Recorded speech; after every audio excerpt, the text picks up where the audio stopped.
Nature of fingerprints.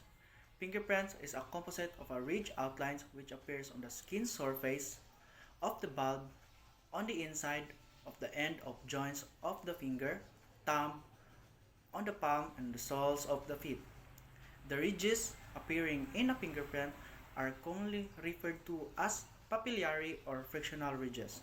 The ridges have definite contour and appear in definite individual details by which positive identification can be made.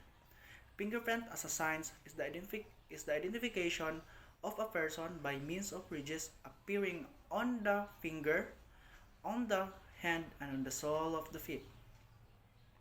The allied sciences of fingerprint. Dactyloscopy.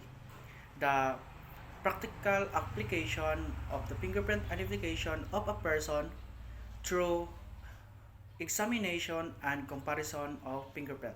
Taken from Greek word dactyl, a finger, and scopin, to examine or study. Gyroscopy. Greek word gyr, a hand, and scopin, to examine. Study of the prints of the palm of the hand. Podoscopy. Greek word podo, the foot. Scopin, to the study of the footprints.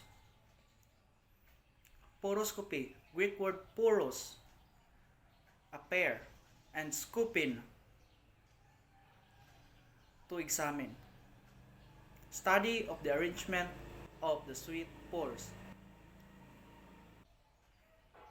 Dactylography is the scientific study of the fingerprint by means of identification. Dactylomancy is the study of fingerprint for purposes of personality interpretation. That's all. Thank you.